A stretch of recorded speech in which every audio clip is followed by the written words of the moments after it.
नमस्ते। आज हम भारत की एक ऐसी कहानी में गहराई से उतरेंगे जो हर दिन हमारे आसपास घट रही है, लेकिन अक्सर जिस पर ध्यान नहीं जाता। ये कहानी है उत्तर और दक्षिण भारत के बीच बढ़ते आर्थिक फासले की। सोचिए, एक ही देश पर जब अर्थव्यवस्था की बात आती है तो ऐसा लगता है जैसे दो अलग-अलग कहानियां चल रही हों। उत्तर और दक्षिण मानो दो अलग-अलग आर्थिक दुनिया बन गए हैं। पर ये हुआ कैसे? एक ही देश में ये दो अलग-अलग आर्थिक हकीकतें क्यों और कैसे बनी? चलिए आज इसी को समझते हैं। तो सबसे पहले ये देखते हैं कि ये बंटवारा असल में दिखता कैसा है। ये सिर्फ कुछ नंबरों का खेल नहीं है, बल्कि इसके पीछे विकास के दो बिल्कुल अलग-अलग मॉडल काम कर रहे हैं। कहने को तो भारत एक देश है, पर जब आप आर्थिक नक्शे पर नजर डालते हैं तो साफ दिखता है कि उत्तर और दक्षिण के रास्ते बिल्कुल अलग हैं। और ये कोई छोटा मोटा फर्क नहीं है, बल्कि विकास की पूरी दिशा में ही एक बुनियादी अंतर है। चलिए अब सीधे सीधे उन आंकड़ों पर आते हैं जो इस पूरी कहानी को बयान करते हैं। ये नंबर्स हमें दिखाएंगे कि ये विभाजन असल में कितना गहरा है। देखिए, दोनों इलाकों की आर्थिक बुनियाद ही कितनी अलग है। एक तरफ है उत्तर भारत, जहां की अर्थव्यवस्था आज भी मुख्य रूप से खेती और कम कीमत वाली मैन्युफैक्चरिंग पर टिकी है। और वहीं दूसरी तरफ है दक्षिण भारत, जिसने सर्विसेज, आईटी और हाईटेक इंडस्ट्रीज में आगे बढ़कर अपनी इकोनॉमिक इकोनॉमिक पिक्चर ही बदल दी है। और जाहिर है, इस अलग आर्थिक ढांचे का सीधा असर लोगों की आमदनी पर पड़ता है। दक्षिण भारत में प्रति व्यक्ति आय यानी पर कैपिटा इनकम उत्तर के मुकाबले काफी ज्यादा है।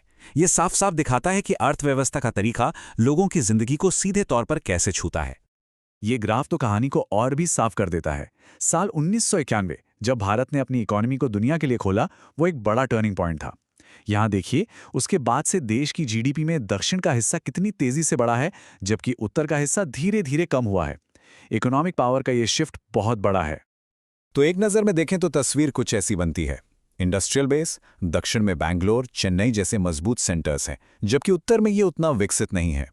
इकोनॉमिक ग्रोथ दक्षिण में रफ्तार भी तेज है और निवेश भी ज्यादा आ रहा है। और तो और खेती में भी फर्क है। उत्तर जहां देश का अन्न भंडार है, वहीं दक्षिण ने मॉडर्न तकनीक और कैश क्रॉप्स यानी नकदी फसलों को अपनाकर खेती का तरीका ही बदल दिया है। तो अब सवाल ये उठता है कि हम यहां तक पहुंचे कैसे? इस बंटवारे के पीछे की असली वजह क्या है? आखिर इसकी जड़ें कहाँ हैं?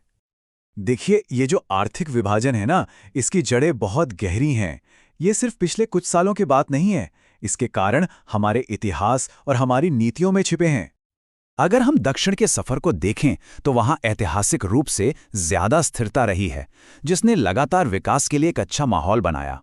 इसके साथ ही बेहतर गवर्नेंस, अच्छी सामाजिक नीतियां और खास तौर पर शिक्षा और स्वास्थ्य में भारी निवेश, इन सब ने मिलकर एक ऐसी स्किल्ड वर्कफोर्स तैयार की जो आज की मॉडर्न इकोनॉमी के लिए बिल्कुल तैयार थी।